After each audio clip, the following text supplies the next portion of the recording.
जंग से बचाने के लिए लोहे पर किस धातु की परत चढ़ाई जाती है? यहाँ पर हमसे पूछा गया और मोस्ट इम्पोर्टेंट क्वेश्चन है कि जंग से बचाने के लिए लोहे पर किस धातु की जो परत चढ़ाई जाती है उस धातु का क्या नाम है दोस्तों? तो जिंक है, जिसे जस्ता भी कहा जाता है। अगला सवाल है यहाँ पर पूछा गया है, गोल्डन फाइबर किस फसल को कहा जाता है? गोल्डन जो फाइबर है किस फसल को कहा जाता है दोस्तों? तो जूट को कहा जाता है। जो गोल्डन फाइबर है वह जूट की फसल को कहा जाता है।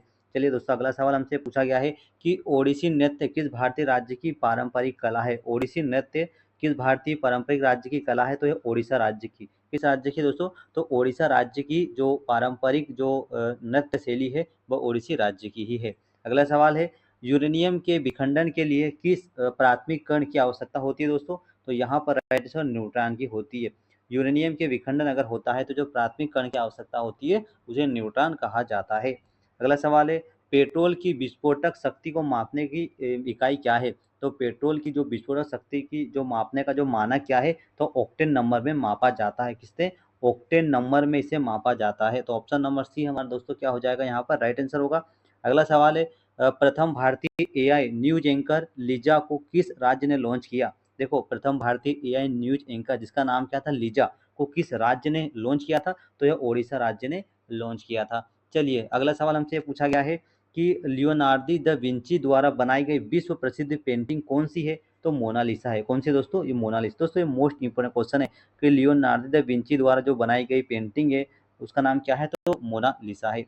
अगला सवाल है, 7 समुद्रों को तैरकर पार करने वाली पहली भारतीय महिला कौन थी? तो 7 समुद्रों को तैरकर पार करने वाली जो महिला थी, पहली भारतीय महिला थी, उसका नाम बुला चौधरी थी। ऑप्शन नंबर सी हमारा दोस्तों यहाँ पर राइट आंसर होगा। अगला सवाल हमसे पूछा गया है, पाक जल डमरू मध्य किन 2 देशों के बीच स्थित है? तो भारत और श्रीलंका के बीच स्थित है। भारत और श्रीलंका को जो अलग करता है तो पाक जल डमरू मध्य है। अगला सवाल हमसे पूछा गया कि विक्रम संवत किस देश का राष्ट्रीय कैलेंडर है? तो यह नेपाल का है। विक्रम संवत जो राष्ट्रीय कैलेंडर है वह नेपाल देश का है। अगला सवाल है, महात्मा गांधी द्वारा 1933 तक संपादित पत्रिका कौन सी थी? तो यहाँ पर राइट आंसर होगा यंग इंडिया थी। 1933 में, है ना, 1933 में महात्मा गांधी द्वारा यंग इंडिया पत्रिका संपादित की गई थी। अगला सवाल है, भारत सेवक समाज के संस्थापक कौन थे दोस्तों? तो भारत सेवक समाज के जो संस्थापक थे गोपाल कृष्ण गोखले थे। कौन थे? गोपाल कृष्ण गोखले थे। तो ऑप्शन नंबर सी हमारा राइट आंसर होगा। अगला सवाल ये है, आगरा का किला और मोती मस्जिद का निर्माण किस मुगल शासक ने करवाया था? देखो, शासक मुगल शासक था और कौन था? आगरा का किला और मोती मस्जिद का जो निर्माण था वो शाहजहाँ था। शाहजहाँ एक मुगल शासक था। अगला सवाल है, रमन मैग्सेस पुरस्कार को किस उपनाम से जाना जाता है? तो एशिया का नोबेल पुरस्कार के नाम से भी इसे जाना जाता है। अगला सवाल है, ज्ञानपीठ पुरस्कार जीतने वाली पहली महिला लेखिका कौन थी? तो ज्ञानपीठ पुरस्कार जीतने वाली जो पहली महिला लेखिका कौन थी? तो आशा पूर्णा देवी थी। क्या होगा? आशा पूर्णा देवी थी। अगला सवाल है, संविधान की प्रस्तावना को संविधान की कुंजी किसने कहा है? संविधान की जो प्रस्तावना है उसे संविधान की जो कुंजी है वह किसने कहा है? तो अर्नेस्ट बाकर ने किया है। किसने किया है? अर्नेस्ट बाकर ने किया है। अगला सवाल है, संविधान सभा के संवैधानिक सलाहकार कौन है दोस्तों?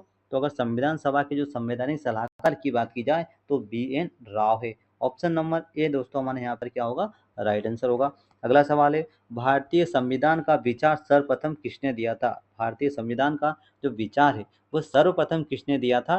तो MN राय ने दिया था। किसने दिया था? MN राय ने सबसे पहले ये विचार किया था कि भारतीय एक संविधान होना चाहिए, भारत का एक संविधान होना चाहिए। चलिए, अगला सवाल है, स्कर्वी रोग किस विटामिन की कमी से होता है दोस्तों? तो विटामिन सी की कमी से। याद रखना, विटामिन सी की कमी से कौन सा रोग होता है? तो वो स्कर्वी रोग होता है।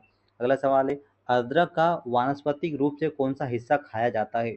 तो अदरक का जो खाने वाला जो हिस्सा होता है उसे तना कहते हैं और तना राइजोम कहा जाता है। तो ऑप्शन नंबर बी हमारा यहाँ पर राइट आंसर होगा। अगला सवाल है, अनिषेक जनन पूछा गया है कि अनिषेक जनन क्या है दोस्तों? तो यहाँ पर बिना निषेचन के भ्रूण का जो विकास होता है उसे क्या कहते हैं? अनिषेक जनन कहते हैं। अगला सवाल है, फेफड़ों में गैसीय विनिमय कहाँ होती है? फेफड़ों में जो गैसीय विनिमय कहाँ होता है? तो वह एल्वियोली में होता है। कहाँ पर होता है? एल्वियोली में होता है, यानी कि वायु कोष्ठीय में होता है। तो ऑप्शन नंबर सी हमारा राइट आंसर होगा। अगला सवाल है, अत्यधिक खारी मिट्टी में उगने वाले पौधे को क्या कहा जाता है? अत्यधिक खारी मिट्टी में जो पौधे उगते हैं उसे क्या कहा जाता है? तो उसे हेलोफाइट कहा जाता है। क्या कहते हैं दोस्तों? उसे हेलोफाइट कहा जाता है। ये क्या होते हैं? ये अत्यधिक खारी मिट्टी में उगने वाले पौधे होते हैं। अगला सवाल है, पौधों के क्लोरोफिल में कौन सी धातु पाई जाती है? यहाँ पर धातु की बात हुई है, ठीक है ना। पौधे के क्लोरोफिल में जो धातु पाई जाती है उस धातु का नाम क्या है दोस्तों? उस धातु का नाम है मैग्नीशियम। क्या है दोस्तों? उस धातु का नाम है मैग्नीशियम। तो ऑप्शन नंबर सी हमारा यहाँ पर राइट आंसर होगा।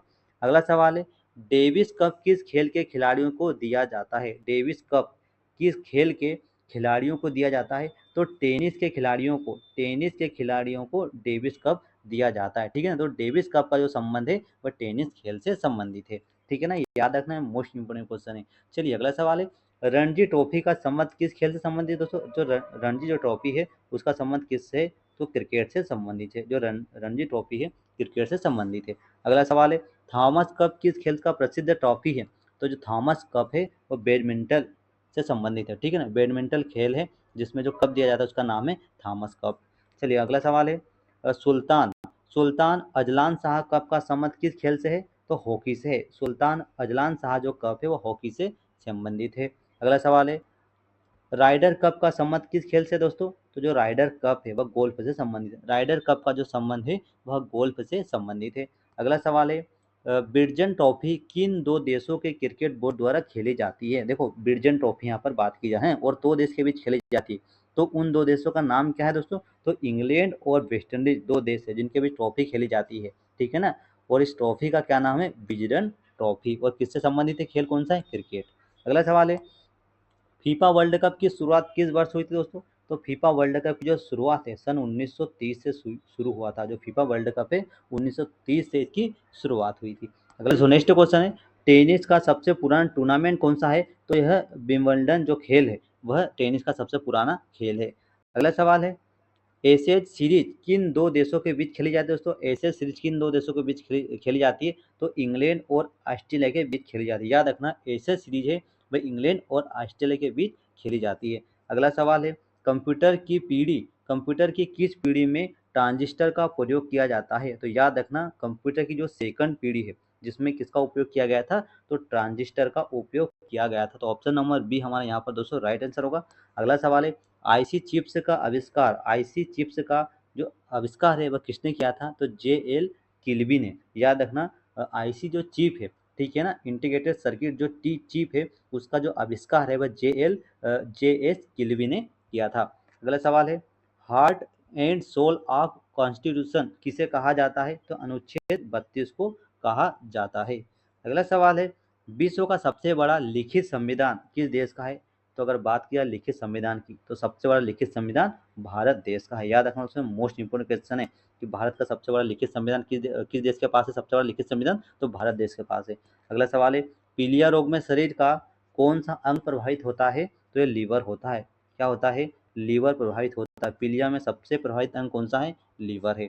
अगला सवाल है, जेरोफाइट पौधे कहाँ उगते हैं दोस्तों? तो जो जेरोफाइट है वह शुष्क और रेगिस्तानी इलाकों में उगते हैं।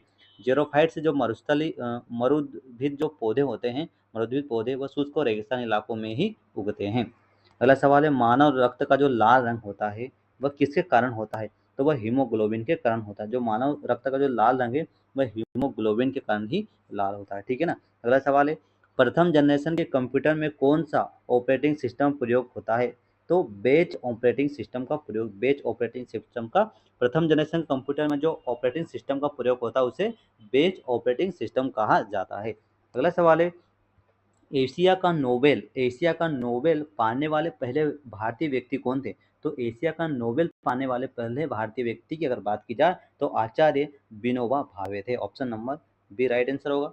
अगला सवाल है, किस मुगल सम्राट ने मोती मस्जिद का निर्माण लाहौर में करवाया था? किस मुगल सम्राट ने मोती मस्जिद का जो निर्माण है वह लाहौर में करवाया था? किसने? तो जहांगीर ने करवाया था।